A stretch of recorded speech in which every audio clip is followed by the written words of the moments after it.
A paz do Senhor, queridos amigos e amados irmãos, eu quero saudá-los com essa paz gloriosa, não como o mundo dá, mas aquela paz que vem do Príncipe da Paz, como diz a Bíblia Sagrada, o Cristo, o Filho do Deus vivo. Queremos, meus amados, dar aqui continuidade ao estudo dessas lições preciosas da Escola Bíblica Dominical da CPAD, esse estudo que para mim e tantos outros tem sido de grande valia e tem enriquecido a vida de muitos, verdades profundas ao nosso coração. Quero pedir desde já então que você possa ficar até o final desse estudo, porque essa lição, assim como as outras, está maravilhosa, meus amados, maravilhosa mesmo, e você vai comprovar até o final essas verdades que eu estou lhe dizendo. Então, sem mais delongas, eu quero apresentar a você, e como sempre faço aqui questão de assim fazer, o tema que está envolvendo esse trimestre. Você acompanha aí na tela o tema do trimestre, que diz: o plano de Deus para Israel em meio à infidelidade da nação, as correções e os ensinamentos divinos no período dos reis de Israel. Então esse aí, como eu acredito que você já sabe, é o tema que está envolvendo o nosso trimestre. Dessa feita, meus amados, nós vamos falar a respeito da 11ª lição. 11ª lição, você acompanha aí na tela. A 11ª lição tem como título o reinado de Ezequias. O reinado de Ezequias. Louvado seja o nome do Senhor. Quero destacar aqui para nós, meus amados, também os objetivos, o geral e os objetivos específicos. Acompanhe na tela o objetivo geral, que diz: asseverar que o Senhor ouve a oração dos que o temem. Esse é o objetivo geral. Os objetivos específicos, via de regra, são 3. O primeiro diz, você acompanha aí na tela: apresentar o íntegro reinado de Ezequias. O segundo objetivo específico é sinalizar as afrontas de Senaqueribe. E o terceiro objetivo específico é registrar o fim de Senaqueribe. Esse então, meus amados, foram os nossos objetivos gerais e específicos. Passando agora para a nossa divisão, como a nossa revista, o nosso estudo de hoje ele está dividido e subdividido. Nós temos então os nossos tópicos com os subtópicos. E o primeiro tópico você acompanha também aí na tela. O primeiro tópico diz: o justo reinado de Ezequias.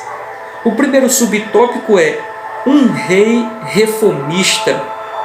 O segundo subtópico diz: a purificação dos lugares sagrados. E o terceiro subtópico diz: a adoração nacional. O nosso segundo tópico, meus amados, da lição, você acompanha aí também na tela, diz: Senaqueribe invade Judá. O primeiro subtópico diz: as ameaças de Senaqueribe. O segundo subtópico diz: o temor do rei Ezequias. O nosso terceiro tópico, meus amados, você também acompanha aí na tela, tem como título a oração do rei e o livramento do Senhor. O primeiro subtópico desse tópico é a oração confiante de Ezequias.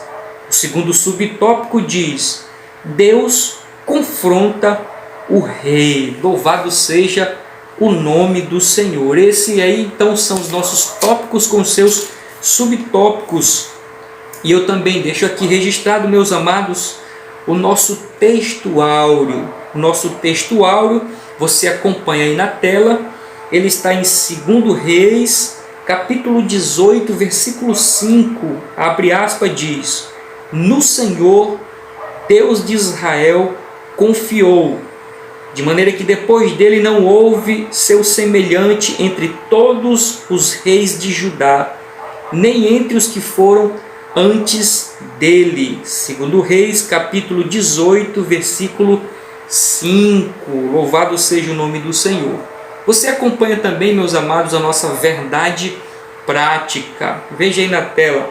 A verdade prática diz: Deus sempre ouve e guarda os sinceros de coração, que obedecem e procuram agradá-lo. Louvado e engrandecido seja o nome do Senhor. Então nós vamos, a partir de agora, meus amados, tentar tirar o máximo de proveitos, de verdades, de riquezas para a nossa vida, o nosso crescimento espiritual. Eu quero de antemão então destacar apenas um ponto aqui do nosso textual, porque o textual diz: no Senhor, Deus de Israel, confiou. Esse texto está falando que Ezequias confiou no Deus de Israel. Então Ezequias teve uma atitude. Ele teve uma atitude para com uma pessoa. E essa pessoa nada mais é do que o Deus de Israel, o grande eu sou. E qual foi a atitude de Ezequias? Ele confiou, ele teve confiança nesse Deus de Israel. Eu digo até, meus amados, que essa é uma atitude daquele que conhece a Deus. Imagine você que alguém encontraria dificuldade de confiar em alguém que não confia. Ora, então, como confiar em alguém que eu não conheço? De igual modo, meus amados, é possível que nós venhamos ter essa mesma atitude de não confiar em Deus quando nós não o conhecemos. Mas quando nós o conhecemos, aí sim nós vamos confiar em Deus. Daí a importância, meus amados, de se conhecer a Deus. Conhecendo a Deus, nós conhecemos o seu poder, nós vamos ver que Ele é um Deus do impossível e nós vamos descansar. Nós vamos confiar no Senhor a partir disso. E essa foi a atitude de Ezequias, ou do rei Ezequias. Eu fiz aqui alguns apontamentos com relação a essa atitude de Ezequias. Por exemplo, é uma atitude que diferencia os vencedores. Essa é uma atitude que destaca aqueles que vencem. Só vence no sentido de reino, no sentido espiritual, aquele que confia. Confiança está interligada à fé. E a Bíblia diz que aquele que se aproxima de Deus é necessário que creia, que acredite, que confie. E nós já falamos em lições passadas, vale aqui nesse momento ressaltar que nós estamos com uma playlist onde todas as lições estão colocadas. Você pode procurar aí no canal, você vai achar todas as aulas anteriores numa playlist.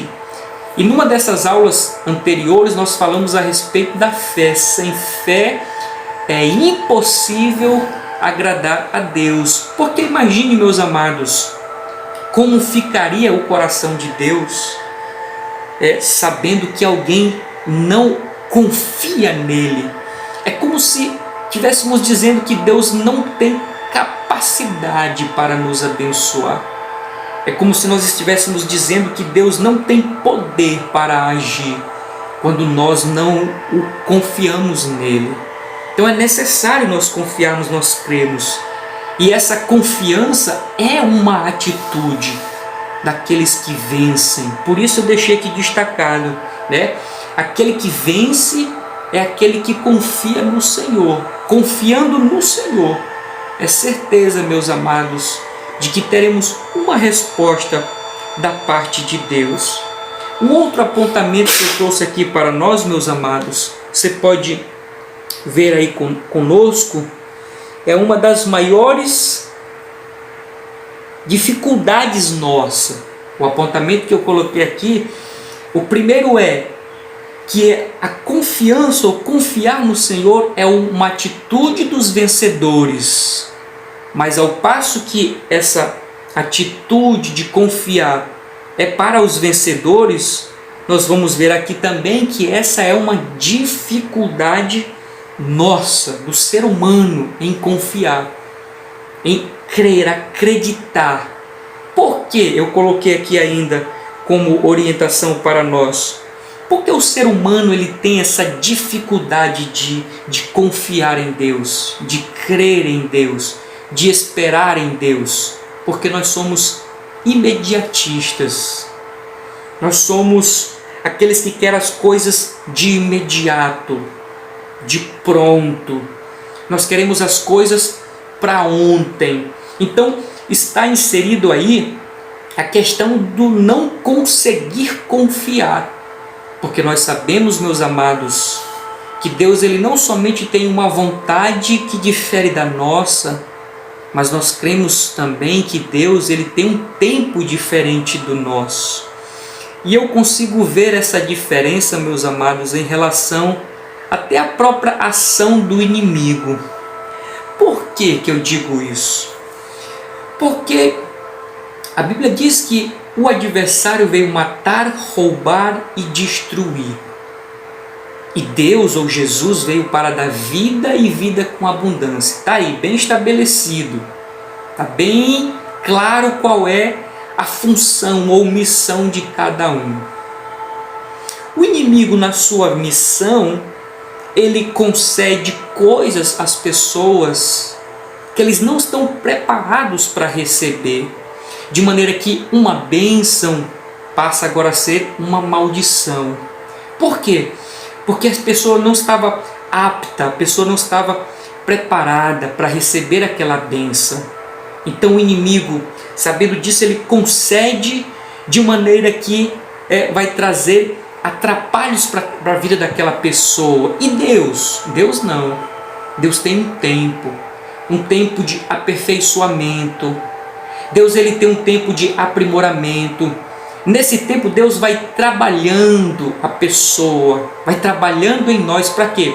Para receber a bênção, de maneira que essa bênção continue sendo bênção e não agora maldição. Só que por conta de nós não entendermos essa verdade da parte de Deus, nós acabamos ficando na pressa, na ansiedade de receber. E nesse querer receber logo, não compreendendo o tempo de Deus, a gente acaba não confiando em Deus.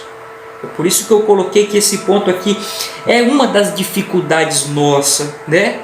Ou seja, o imediatismo, somos imediatistas, somos apressados, queremos as coisas de pronto, mas tem o tempo de Deus, tem o tempo do Senhor.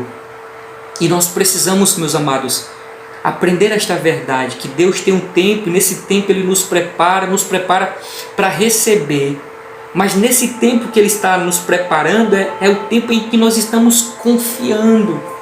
Porque, ora, como confiar numa coisa que rápido vai acontecer?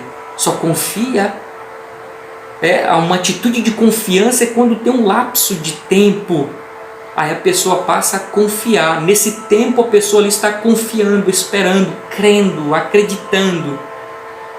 Mas não é fácil, mas nós precisamos trabalhar esse aspecto nosso aí. Uma outra coisa, meus amados, que eu destaco aqui ainda, dessa dificuldade de nós confiarmos em Deus como Ezequias confiou, mesmo sabendo que Deus é todo poderoso, mesmo sabendo que Deus é o Deus do impossível, mesmo quando nós olhamos para a Escritura e vemos grandes milagres da parte de Deus, ainda assim nós temos dificuldades. Por quê? Porque nós não vemos a Deus. Sabia disso? É interessante, muito interessante. Então, o fato de nós não vermos a Deus faz com que nós tenhamos dificuldade em crer, acreditar, confiar em Deus. Não que Ele não exista, não é isso. Na questão da ação de Deus, do agir de Deus. Mas interessante que a Bíblia diz assim, o apóstolo Paulo dizendo que nós não somos como aqueles que vivem por fé, nós somos como aqueles que vivem por vista. Lembra lá do servo do Senhor, do discípulo, que as mulheres foram, depois da ressurreição, as mulheres viram Jesus, correram até um dos seus discípulos e disseram: nós vimos ele, nós contemplamos ele. E ele disse assim: eu só vou crer quando eu ver. Ele queria ver, apalpar, porque essa é uma debilidade do ser humano, né? Por isso que é tão necessário, meus amados, a fé nesse processo, porque nós somos como aquele que enxerga por meio da fé. Louvado seja o nome do Senhor. Por isso é que surgem diversas situações. Por exemplo, é necessário construir aqui uma imagem para eu crer, uma imagem para eu lembrar, uma imagem para eu me prostrar. É necessário ter aqui um objeto, um óleo, uma água, uma flor. É necessário ter alguma coisa. Mas não, queridos, nós precisamos apenas olhar para Deus por meio da fé. Mas eu deixo aqui destacado essas duas situações do porquê que nós temos dificuldade, mesmo sabendo que Deus é todo-poderoso, em confiar nele. Somos imediatistas e não conseguimos enxergar ele pelos olhos naturais, somente pela fé. Mas é possível, meus amados, e aqui está o exemplo de Ezequias, é possível nós crermos ou confiarmos em Deus, mesmo sendo imediatistas, mesmo sendo ali, não vendo a Deus com os nossos olhos naturais. Mas é possível nós confiarmos. Está aí a Bíblia repleta de homens e mulheres que confiaram em Deus e obtiveram a sua vitória. Louvado seja o nome do Senhor. Dentro da nossa lição também, meus amados, eu destaco aqui na verdade prática. Estive aqui analisando esta verdade prática e dá para nós tirarmos muitas coisas. Por exemplo, a verdade prática diz: Deus sempre ouve e guarda os sinceros de coração, que o obedecem e procuram agradá-lo. Observe o quão profundo é esta verdade prática. Vamos aquilo que nós conseguimos extrair dela. Por exemplo, primeiro ponto: atitudes que Deus espera em nós. O que a verdade prática está nos dizendo que nós devemos ter que agrada ao Senhor, né? O que nós devemos ter? Sermos sinceros de coração e obedecer e procurar agradá-lo. Então nós temos essas três atitudes. Precisamos ter essas três atitudes para que Deus nos abençoe, se agrade de nós. Primeiro, sinceros de coração, que obedeçam e procuremos agradá-lo. Louvado seja o nome do Senhor. Mas além disso, meus amados, eu quero fazer aqui uma ressalva. E você sabe, você que está nos acompanhando, sabe que nem todas as vezes nós vamos concordar com o escritor ou o comentarista da nossa lição. E quando nós percebemos que diverge da Escritura, nós vamos pela Bíblia Sagrada.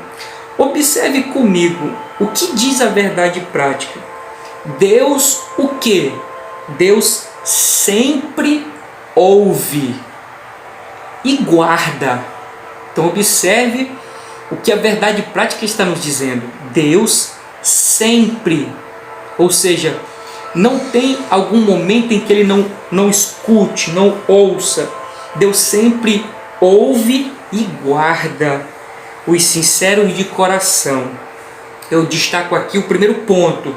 Aqui nós precisamos ter cuidado, muito cuidado, porque a verdade prática está dizendo: Deus sempre ouve e guarda, sempre ouve e guarda.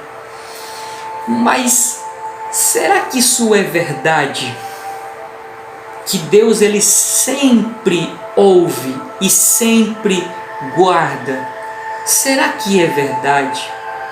Tem uma canção, meus amados, que eu quero ressaltar aqui, e ela ilustra o que eu estou querendo dizer. Por exemplo, a canção diz assim, ó: se Deus fizer, Ele é Deus, ó. Se não fizer, Ele é Deus. Se a porta abrir, Ele é Deus. Mas se fechar, continua sendo Deus.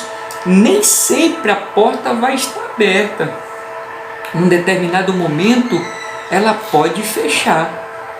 Num momento, Deus pode fazer. Num momento, Deus pode não fazer. Mas Ele continua sendo Deus. E é isso que me assusta nessa verdade prática, meus amados. Quando ela diz: Deus sempre ouve, Deus sempre guarda. Observe um outro apontamento aqui para nós. Então, um ponto interessante, meus amados, dentro desta visão é sobre a questão da inversão de valor, ou a inversão do reino em relação ao mundo. Dentro dessa perspectiva existe algo chamado cosmovisão. É como o mundo enxerga, ou como uma pessoa enxerga determinada situação. Então alguns têm uma percepção de um ponto e tira a sua conclusão. Outro tem a percepção diferente do mesmo ponto. Isso é cosmovisão. Então, quando nós olhamos para a questão do reino e do mundo, nós vemos cosmovisões diferentes, ou percepção, e aquilo que eu chamo de inversão. A inversão. Como o mundo enxerga uma coisa e como o reino enxerga uma outra coisa. Como é que nós vamos identificar isso, meus amados? Você pode estar abrindo aí comigo Mateus, no capítulo 16, no versículo 25. É uma outra referência para estar aqui enriquecendo a nossa lição. Mateus, no capítulo 16, no versículo 25. Olha o que diz aqui a visão do reino. A visão do reino diz assim: porque aquele que quiser salvar a sua vida, perdê-la-á. Aquele que quiser ganhar a sua vida, perdê-la-á. Você percebeu, meu amado, como é a questão da visão do reino em relação a ganhar? Como eu ganho a minha vida? Perdendo. O mundo, para ganhar, eu tenho que ganhar. O reino, para ganhar, eu tenho que perder. Mas se eu perder, eu ganho. E se eu ganhar o mundo, eu perco o céu. Essa é a lógica, essa é a percepção, essa é a visão do reino. Vamos para outra referência, para nós termos uma maior compreensão desta verdade que eu estou tentando transmitir aqui para nós, meus amados. Lucas, no capítulo 22, no versículo 26. Lucas, no capítulo 22, estou abrindo aqui a Bíblia com vocês dessa vez. Lucas capítulo 22, é o versículo 26. Louvado seja o nome do Senhor. Diz assim a Bíblia Sagrada ao nosso coração: mas não sereis vós assim, antes o maior entre vós seja como o menor, e quem governa como o que serve. Observou aí? O que a Bíblia está dizendo em relação a como nós somos o maior? O mundo diz o que em relação ao maior? É o famoso, é o artista, é aquele que tem dinheiro, prestígio, fama. Esse é o maior, esse é o grande. E a cosmovisão do reino, a visão do reino, como o reino enxerga isso? Não, para você ser o maior, você tem que ser o menor. Percebeu, irmãos? Vocês estão percebendo a diferença entre visão de reino e visão de mundo? É nessa mesma perspectiva, meus amados, que eu estou tentando encaminhar o nosso pensamento. Porque a verdade prática, ela asseverou dizendo que Deus sempre vai ouvir, ouvirá e vai guardar aquele que é sincero de coração, que obedece, que procura agradar. Então quem agrada a Deus, quem obedece a Deus, sempre vai estar guardado, segundo aqui a nossa verdade prática. Tem uma outra referência aqui em Romanos capítulo 5, versículo 3. O apóstolo Paulo está dizendo assim, a tribulação, na visão do mundo, tribulação produz tribulação. Tribulação produz o quê? Desavença. Tribulação produz o quê? Um mal-estar. Mas na visão do reino agora, que é diferente, a tribulação produz paciência. Como é que eu quero paciência em relação ao reino? Quando tem a tribulação. Porque é o meio pelo qual eu vou saber que eu tenho paciência quando vem as tribulações. Mas a visão do reino é diferente. Tribulação jamais vai produzir alguma coisa benéfica. Não. Sempre trará consequências ruins. Mas na visão do reino é diferente. Estão percebendo, meus amados, essa verdade que eu estou trazendo aqui para nós? Vamos mais adiante. Vamos ver aqui alguns personagens que sofreram derrotas, entre aspas, pela lógica do mundo. Nós vemos aqui Estevão, pela lógica do mundo, morreu o quê? Apedrejado pelos homens. Pela lógica, ótica ou cosmovisão do mundo, Estevão foi vencedor ou perdedor? Perdedor. Pela lógica do mundo foi perdedor. Mas pela ótica do reino, um vencedor. Mas parece assim contraditório alguém que foi apedrejado, mas foi vencedor? Porque essa é a lógica do mundo, ou do reino de Deus. Nem sempre aquilo que aparentemente é perca, é perca. Na lógica do reino é ganho. Um outro personagem, meus amados, que eu cito aqui para nós, Paulo. Paulo foi um grande homem de Deus, missionário, pregador da palavra, plantador de igreja, edificador de igreja pelo poder do Espírito Santo. Mas em meio a tudo isso ele sofreu naufrágios, fome, sede, frio, desprezo, escárnio, perseguido, açoitado e por fim cortaram a cabeça dele. Na ótica do mundo foi um perdedor e do reino foi um grande mártir do Evangelho, um grande homem de Deus. Uma outra pessoa que nós citamos aqui, meus amados, e não poderia ficar de fora, Jesus Cristo. De igual modo sofreu como Paulo, foi chicoteado, foi cuspido, foi esbofeteado, teve a sua cabeça ali perfurada com espinhos, furaram o seu lado com uma lança e no final das contas morreu pendurado numa cruz. Na visão do mundo, Jesus ganhou ou perdeu? Na visão do mundo, Jesus perdeu. E na visão de Deus? Aí está a nossa redenção, a nossa vitória. É tanto que ele disse assim, ó, no mundo tereis aflições, mas tem de bom ânimo. E ele completa dizendo, eu venci. Louvado seja o nome do Senhor. O mundo disse, e Jesus perdeu. E Jesus, eu venci. Glória a Jesus.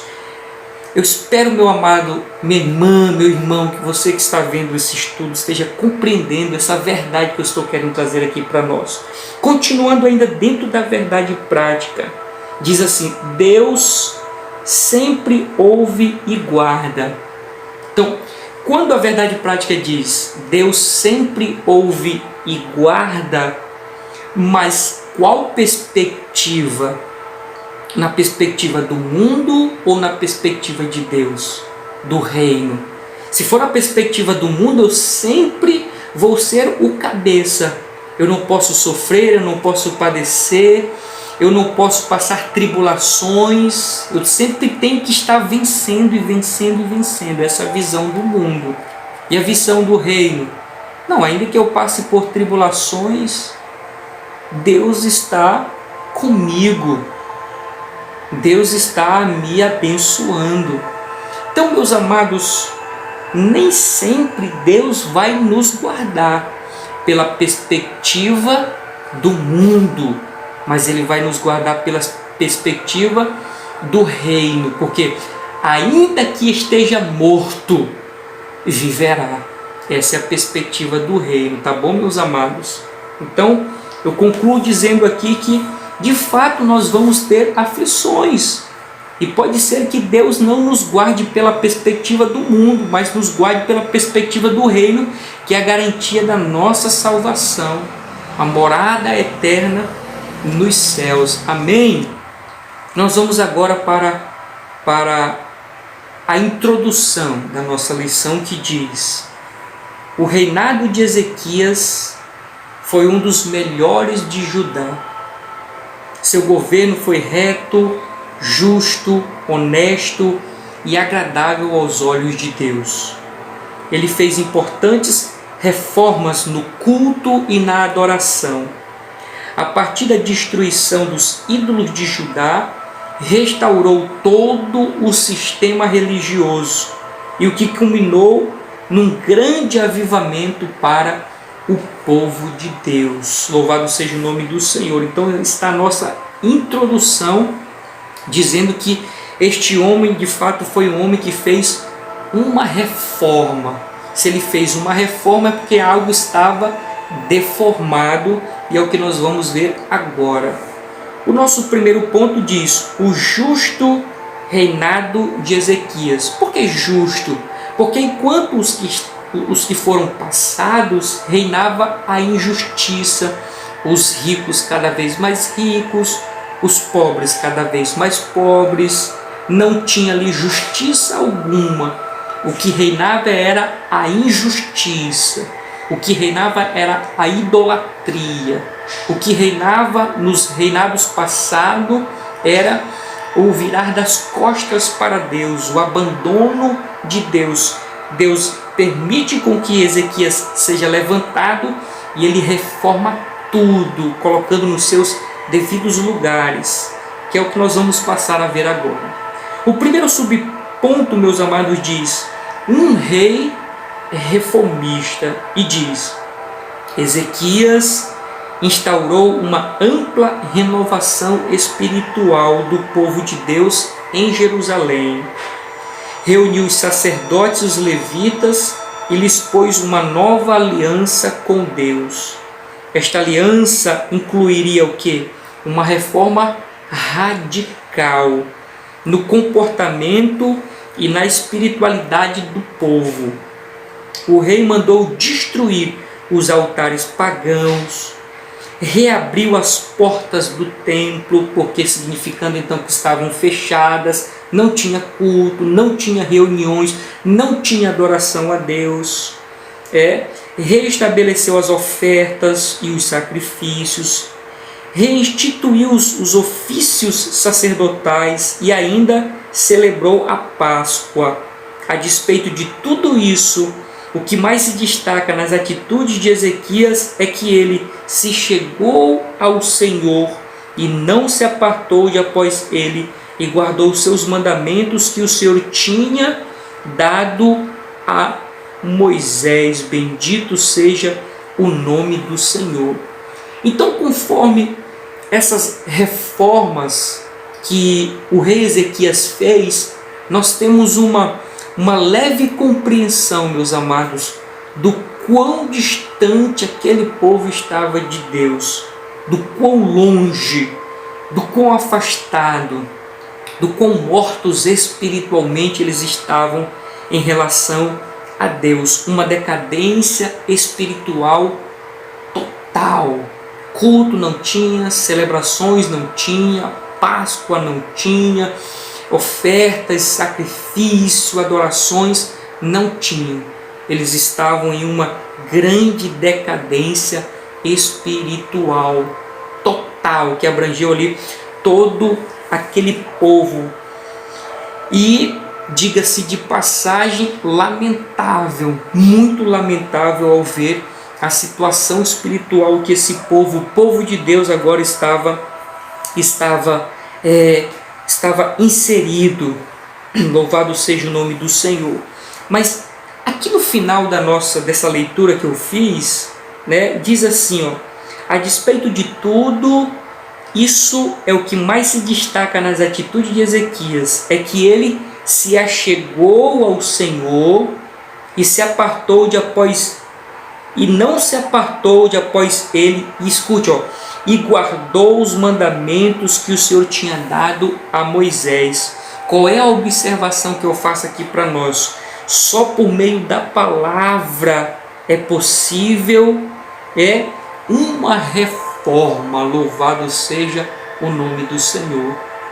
Imagine o povo distante de Deus, porta do templo fechada, não tem oferta, não tem sacrifício, não tem adoração, reinava a injustiça, o povo apóstata, idólatra, queimava os seus filhos, adoravam aos Balaíns, enfim.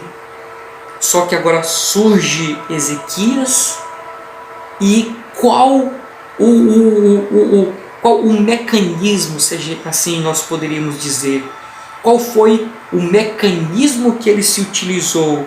A palavra, Ele não se apartou de Deus e guardou os mandamentos que o Senhor tinha dado a Moisés, por meio da palavra.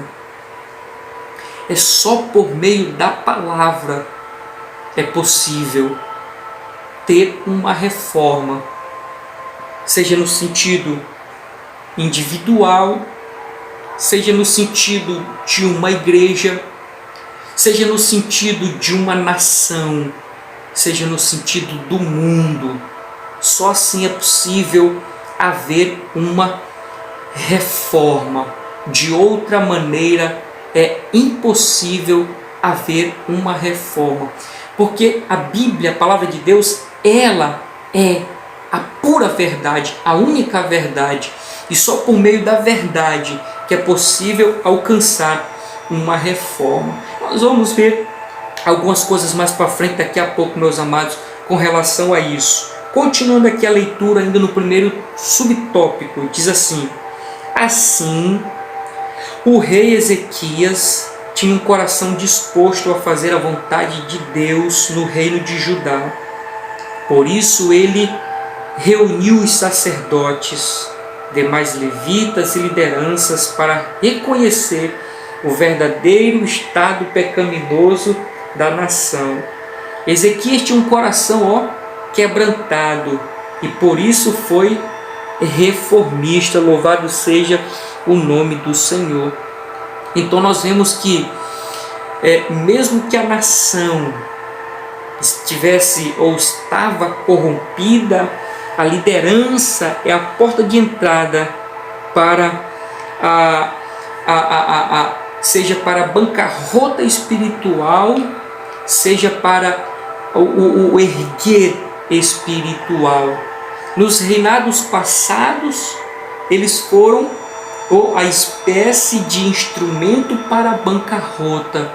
Mas agora Ezequias está sendo agora o instrumento de Deus para a questão do levantar espiritual daquele povo.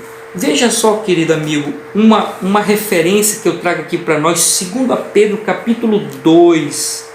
2 Pedro capítulo 2, o versículo 1 diz assim, ó: e também houve entre o povo falsos profetas, como entre vós haverá também falsos doutores, que introduzirão encobertamente heresias de perversão, e negarão o Senhor que os resgatou, trazendo sobre si mesmo repentina destruição. Então, de dentro do povo se levantariam pessoas, falsos mestres, falsos doutores, e iriam introduzir ali heresias, de maneira que o povo será destruído, o povo seria enganado. Que nós estamos falando aqui a respeito da liderança, que a liderança é a porta de entrada para a bancarrota espiritual. Um outro ponto que eu destaco, meus amados, é que nós devemos clamar por líderes que temam ao Senhor. Como é importante, meus amados, a questão do temor no nosso coração, seja em nós, seja no meio da igreja, do povo, seja na questão da liderança. Como é importante a questão do temor. Quando se perde o temor, meus amados, já não tem mais percepção de pecado. E ainda que tenha percepção de pecado, mas não tem mais uma reação de arrependimento, de querer mudar de vida. Só Deus para ter misericórdia. Por isso, meus amados, vamos nos unir e clamar ao Senhor que levante homens e mulheres, líderes que temam verdadeiramente ao Senhor Jesus Cristo. Vamos para o nosso segundo subtópico, que diz: a purificação dos lugares sagrados. Com a convocação de Ezequias, os sacerdotes e os levitas se reuniram e se prontificaram a purificar e santificar a casa do Senhor. Retiraram e jogaram fora todas as coisas impuras que estavam no templo e restabeleceram o culto e os sacrifícios conforme a lei de Moisés. A purificação foi tão completa que, no relato segundo o livro de Crônicas, capítulo 29, versículo 18 e 19, a palavra todos é repetida várias vezes no contexto. Nada ficou de fora. E o ponto que eu trago aqui para nós, meus amados, dentro dessa questão do todos, nada ficou de fora, é que a importância da união para um propósito. Ezequias começa a reunir os sacerdotes, os levitas, eles se unem e começam a fazer ali a purificação dos lugares sagrados. Se eles não se unem, não chegariam a um propósito, mas como eles se uniram, eles conseguiram ali executar a tarefa, a missão, né? E chegaram até a conclusão, fazendo com que a obra do Senhor ali, fazendo com que a normalidade do templo voltasse como era antes, como estabelecido pelo Senhor Jesus Cristo. Mas tudo fruto do quê? Da união, meus amados. Interessante com relação a essa união, meus queridos. Por exemplo, Salmos vai dizer que ó quão bom e quão suave é que os irmãos vivam em união, né? Lá o Senhor vai ordenar a bênção. Lá onde o povo está unido, onde tem união, tem bênção. Louvado seja o nome do Senhor. O próprio Cristo também falou que um reino dividido entre si não subsiste.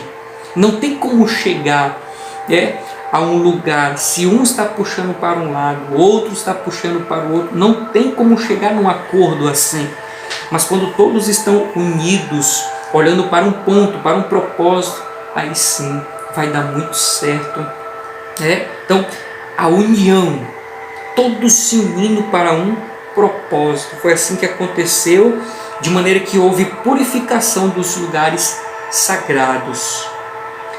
O terceiro subponto, meus amados, diz a adoração nacional, que diz: a fim de estabelecer o culto a Deus, Ezequias convocou os maiorais da cidade para estarem na casa do Senhor. Ali foram oferecidos diversos sacrifícios para a reconciliação de todo Israel.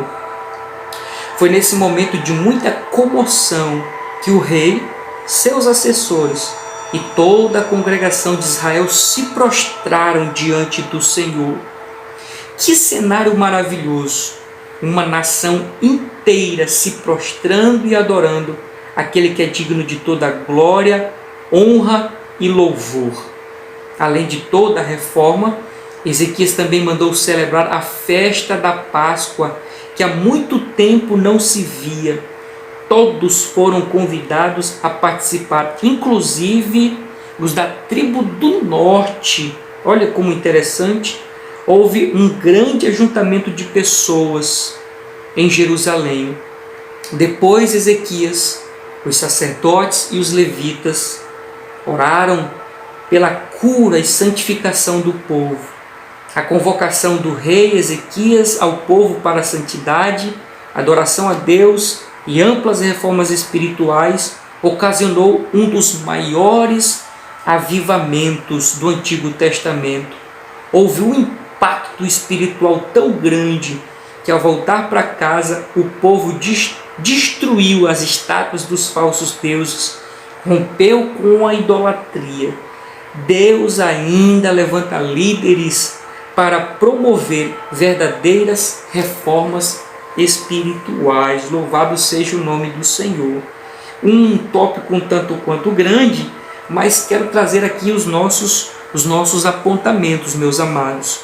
Quando a lição diz, sobre um dos maiores avivamentos do Antigo Testamento, eu diria uma restauração espiritual, um despertamento. O que aconteceu, meus amados, foi de fato uma restauração espiritual. Estavam mortos, mas agora estão vivos. Estavam distantes de Deus, mas agora aproximaram-se do Senhor Jesus Cristo. E a partir disso houve um despertamento, um despertar no meio daquele povo para buscarem a Deus, entregarem-se inteiramente ao Senhor Jesus Cristo. Não somente parte daquela nação, mas toda aquela nação. E a narrativa diz aqui que o povo se reuniu, se prostrou ali diante do Senhor, engrandecendo, exaltando e louvando o nome do Senhor. E a Bíblia diz assim, meus amados, feliz é a nação cujo Deus é o Senhor. Naquele momento, aquele povo estava arruinado porque estava distante de Deus, mas voltaram-se para o Senhor, passaram a ter a bênção de Deus outra vez, porque feliz é a nação cujo Deus é o Senhor. Poderíamos também dizer, feliz é a pessoa cujo Deus é o Senhor. Feliz é a família cujo Deus é o Senhor. Feliz é a empresa cujo Deus está ali no meio daquela empresa. Louvado seja o nome do Senhor. Então vamos lá, meus amados, com relação a essa questão do avivamento. Hoje faz-se congresso de avivamento. Hoje nós vemos festas de avivamento, ajuntamentos que se dizem ser de avivamentos, mas o avivamento genuíno, meus amados, ele tem algumas características. Dentre essas, o que nós estamos vendo aqui, o avivamento leva à evangelização, é espalhar a palavra de Deus. O genuíno avivamento, ele resulta na evangelização. Imagine se tem lógica alguém que está cheio de Deus e reter para si. Não. Quando alguém está cheio de Deus, avivado, despertado, ele quer transbordar, ele quer passar para as outras pessoas, ele quer compartilhar, ele quer falar de Deus. Por isso que o genuíno e verdadeiro avivamento, ele resulta na evangelização. Louvado seja o nome do Senhor. Aqui no final, meus amados, tem algo também muito interessante, quando diz: Deus ainda levanta líderes para promover verdadeiras reformas espirituais. De que maneira? Só pela palavra de Deus. Então nós vimos ajuntamento de pessoas querendo ali reformar, querendo fazer algo diferente, algo novo. Por meio de quê? Da cura, da profecia, das visões. Hoje nós vemos algumas igrejas que pouco se prega a palavra. Se prega 10, 15 minutos, daqui a pouco é só revelações. Revelações. Revelações em cima, revelações embaixo, e uma atrás da outra. Profecias, uma atrás da outra. E tratam aquilo ali como se fosse uma reforma, uma revolução. Não, queridos. A única maneira de se fazer uma revolução espiritual, uma transformação espiritual, é só por meio da palavra de Deus. Não foi essa mensagem de Cristo lá em João escrevendo diz: vós estáis limpo, transformado, modificado por meio da palavra. É só a palavra, meus amados, que pode transformar. É só a palavra que pode trazer essa reforma, esta mudança, essa transformação. Só a palavra de Deus. Vamos mais adiante aqui ainda. Não reforma, mas o que temos visto. O que nós temos visto, então, meus amados, não é avivamento. O que nós temos visto não é uma reforma, não. O que nós temos visto são aberrações. O que nós temos visto é um evangelho corrompido, um evangelho mundano, um evangelho de homens para homens, longe daquilo que nós cremos ser o evangelho do Senhor Jesus Cristo, que aviva as pessoas. E nesse avivamento tem essas duas características: a transformação e a evangelização. Porque, por exemplo, meus amados, como alguma pessoa que está ali dentro da igreja, passando por aquele mover, dizendo ser de Deus, daqui a pouco o culto acaba, ela vai para a rua e ela já está com o seu namorado nos escuros, fazendo o que não deve. Que transformação é essa? Que avivamento é esse? Que cheio do Espírito Santo é esse, meus amados? De Deus não tem nada. Porque o avivamento genuíno foi o que aconteceu no tempo do rei Ezequias. Tirou tudo quanto é sujeira. Os lugares sagrados foram limpos. Queimaram os ídolos, as estátuas. Como diz aqui no final, quando eles voltaram para casa, diz aqui a lição: o povo destruiu as estátuas dos deuses falsos, e romperam com a idolatria. Transformação, isso sim é o verdadeiro avivamento. Vamos para o nosso segundo ponto, meus amados, da nossa lição. E eu espero que esteja sendo uma bênção para a tua vida. Louvado seja o nome do Senhor. O segundo ponto diz, meus amados: Senaqueribe invade Judá. Senaqueribe invade Judá. O primeiro ponto diz: as ameaças de Senaqueribe. A leitura diz: o Império Assírio estava em franco crescimento. Ele havia invadido várias nações do Oriente Médio, inclusive Israel, que fora levado para o cativeiro. Agora Senaqueribe, rei da Assíria, achava que poderia fazer o mesmo com Judá. Foi então que resolveu expandir seu poderoso exército para sitiar Jerusalém e ameaçou o rei Ezequias, visto que ele havia se rebelado contra o governo assírio. Durante o cerco a Jerusalém, Senaqueribe, por meio de seus oficiais, usou como estratégia intimista a difamação de Ezequias e o afrontamento da grandeza do seu Deus. Como seu propósito era abalar a moral do rei e do povo, todas essas injúrias foram pronunciadas em hebraico. Então, só contextualizando aqui, meus amados, o reino da Síria, ele estava despontando. Ao longo da história, reinados, nações estiveram em evidência. Por exemplo, teve o tempo da Grécia, o tempo ali da Babilônia, dos gregos, a Roma, a poderosa Roma. Hoje talvez ali a Rússia, não sei muito bem dessa parte aí, dos Estados Unidos, mas ao longo de toda a história humana, nações se levantaram e ficaram gigantes, a ponto de subjugando as demais nações. E nessa época foi o reino da Assíria. O reino da Síria estava despontando tudo.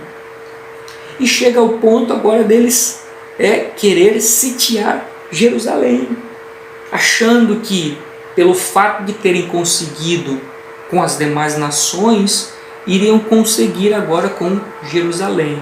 E como diz a nossa lição, Senaqueribe, ele não somente afrontou Ezequias, mas também ele afrontou a Deus. Mais ou menos assim diz a Bíblia que, por acaso, o Deus que tu serve, ele vai poder te livrar da minha mão, sendo que eu conquistei todas as outras nações e os outros deuses não puderam fazer nada por eles? Tadinho, meus amados, poderíamos assim dizer, de Senaqueribe, por não conhecer o poder de Deus, dizer umas afrontas dessas. E vocês sabem o que aconteceu por conta dessa afronta. Mas vamos mais adiante. O segundo subtópico, meus amados, do segundo tópico diz assim: o temor do rei Ezequias. Observe que agora Ezequias é diferente dos outros reis das nações. Qual é a particularidade dele? Temia a Deus. Diz assim a lição: as ameaças dos assírios pasmaram Ezequias e o medo se espalhou por toda a corte de Judá. O que levou o rei a consultar o profeta Isaías. E a palavra dele foi de vitória para o povo de Deus. Aqui aprendemos que a obediência a Deus não é sinônimo de problemas e enfrentamentos. Entretanto, a mão poderosa do Altíssimo nunca deixará o seu povo desamparado. Esse comentário eu concordo em gênero, número e grau, porque ele está em consonância com a Escritura, com a Bíblia Sagrada. Não é porque eu estou obedecendo a Deus, cumprindo o que está estabelecido na sua palavra, tenho temor da parte de Deus, que isso me servirá como um amuleto da sorte e me impedirá de passar por adversidades. Não, de maneira nenhuma. Porque, meus amados, a Bíblia diz que no mundo, o próprio Cristo disse, no mundo nós teríamos aflições e não há como se desvencilhar disso. Até porque, meus amados, evangelho, eu tenho uma frase que diz que evangelho não é para mudar aqui na terra. O evangelho altera a eternidade. Porque enquanto nesse mundo estivermos, sempre vamos ter dificuldades. Se nós estivermos doentes, enfermos, Deus pode curar? Pode, mas vem outra doença. Vai surgir outra e outra e outra. Eu passo por uma dificuldade, clamo ao Senhor, Ele me dá vitória, mas daqui a pouco aparece outra. Porque não há como alterar isso, meus amados. A vinda de Jesus, sua morte e sua ressurreição, não altera a nossa vida aqui nesta terra, mas altera a nossa eternidade. Ao passo que nós estávamos indo para a condenação, em Cristo nós estamos sendo salvos. Louvado seja o nome do Senhor.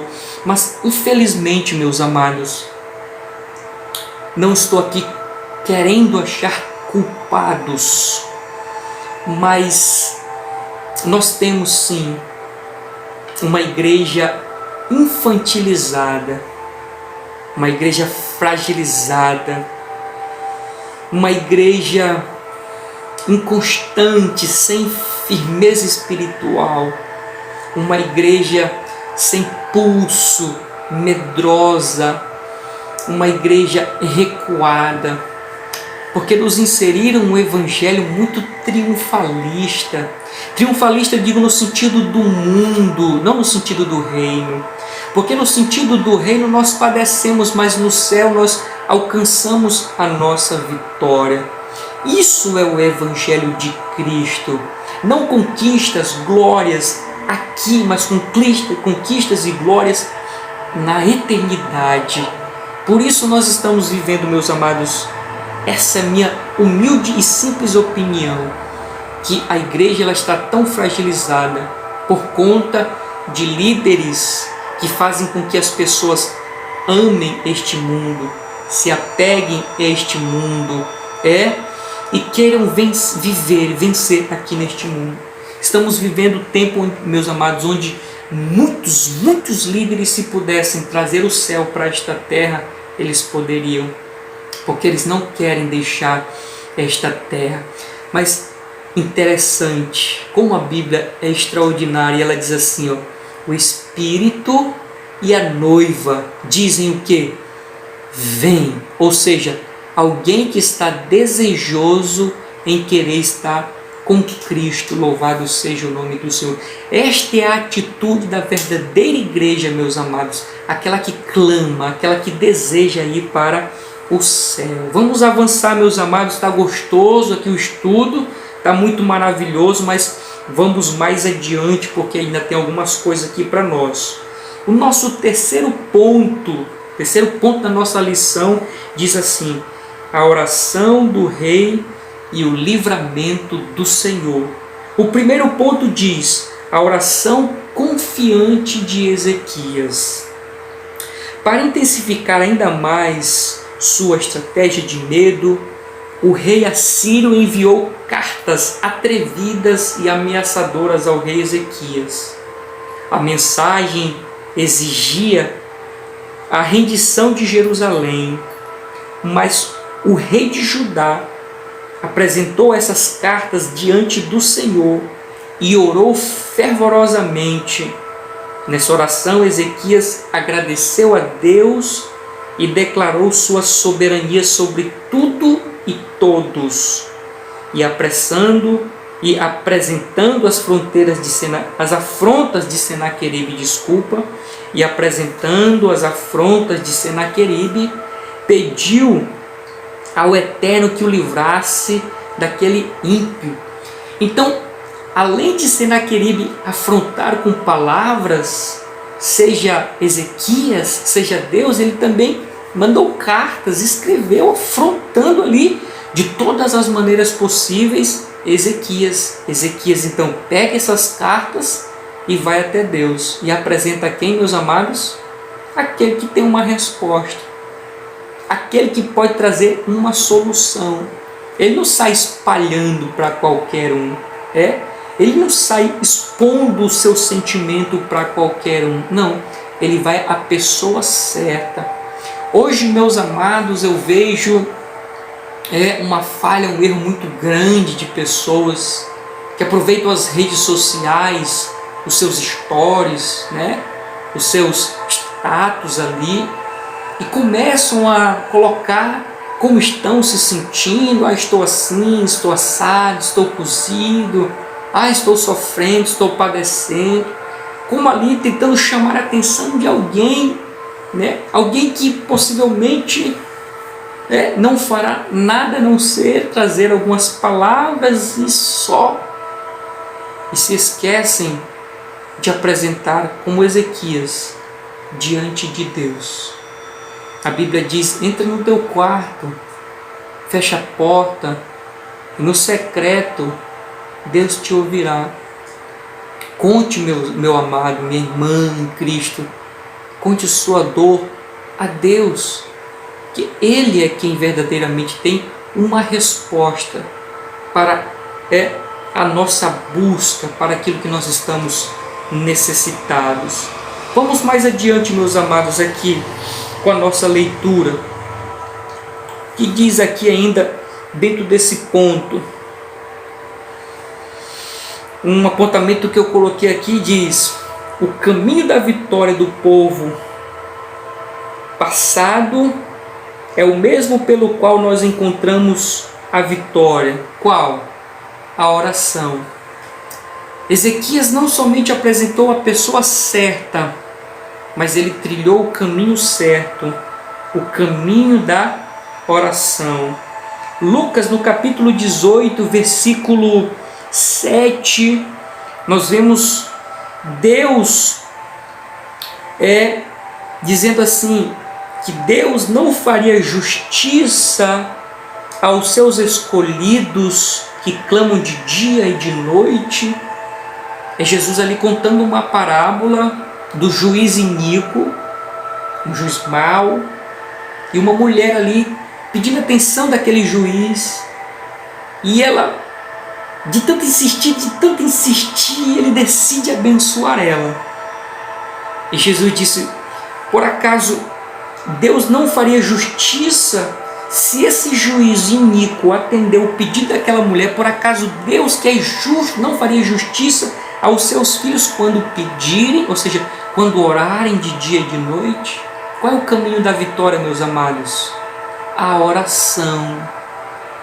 Ir à pessoa certa e trilhar o caminho certo, o caminho da oração. Foi o segredo dos homens do passado. É o segredo dos homens contido na Bíblia Sagrada. O caminho da oração é o caminho da vitória.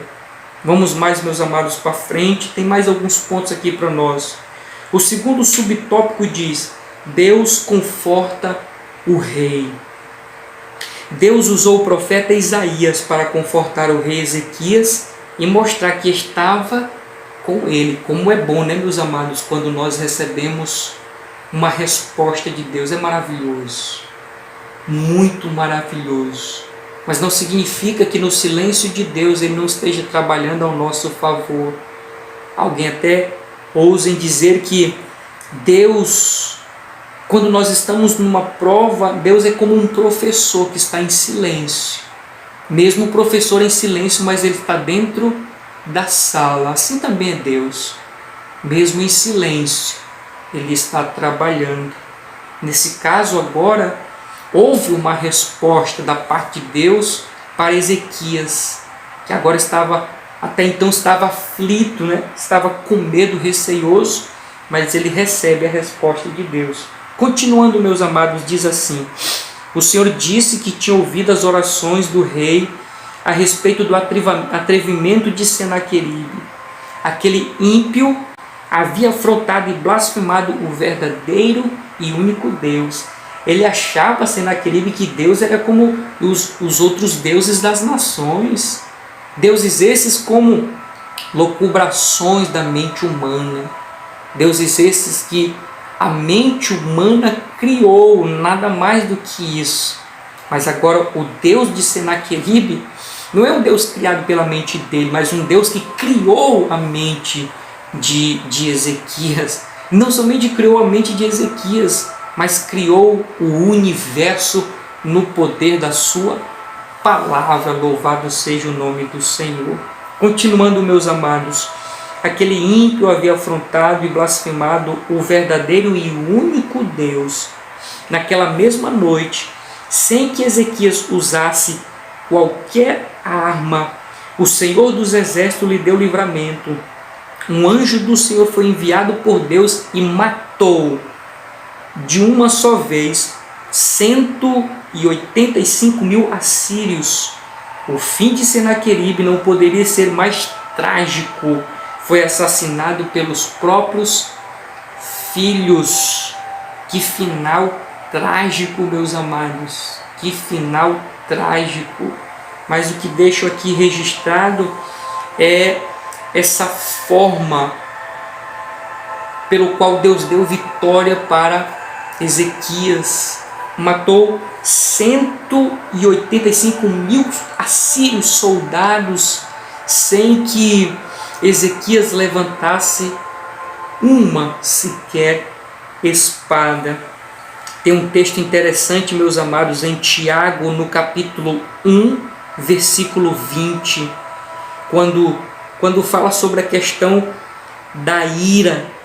A ira, na ira do homem, a justiça de Deus não opera. Na ira do homem, a justiça de Deus não opera. Na ação humana, a ação de Deus não age. É por isso que ele disse para o apóstolo Paulo, Deus, dizendo assim: Paulo, a minha graça te basta, o meu poder se aperfeiçoa no teu poder? Não, na tua fraqueza. Muitas situações, meus amados, nós queremos tomar a partida. Muitas situações nós queremos tomar a frente. Muitas situações nós queremos resolver, nós queremos fazer. Aí Deus, tende a cruzar os braços, porque nós estamos decidindo a querer fazer. Mas quando eu faço como Ezequias, eu entrego, Senhor, a Ti, olha o que aconteceu. Vitória da parte de Deus. A justiça de Deus entrou em ação. Se aqui Ezequias quer fazer justiça com as próprias mãos, teria dado totalmente errado. Mas como ele confiou, lembra lá no início, como ele confiou em Deus, Deus deu vitória a este homem. Louvado seja o nome do Senhor. Meus amados, nós vamos partindo agora aqui para a conclusão desta lição maravilhosa desse domingo, para as nossas vidas. E a conclusão diz: a lição que aprendemos nesta história é que ninguém pode afrontar e zombar do Deus Todo-Poderoso e ficar impune. A Bíblia diz que de Deus não se zomba. O que o homem planta, ele semeia, ele colhe. Meus amados, não há na história da humanidade, seja no passado ou anos a fios à frente, se levante, afronte Deus e permanecerá de pé. Meu Deus, porque de fato de Deus não se zomba. Tudo que o homem planta, ele semeia, ele colhe. Continuando, meus amados, a leitura diz: o reinado de Ezequias foi muito diferente da maioria dos reis de Judá, pois ele foi temente ao Senhor e confiou nele nos momentos mais difíceis do seu reinado. Ezequias nos deixou uma grande lição. Qual? Deus sempre ouve sincero de coração, que confiam nele mesmo diante do medo e da insegurança. Deus ouve, Deus responde, Deus supre, Deus abençoa. E Ele sabe de todas as coisas, querido. Talvez no seu coração você esteja falando que Deus lhe abandonou, que Deus lhe deixou só, que Deus não está nem um pouco preocupado com a sua situação.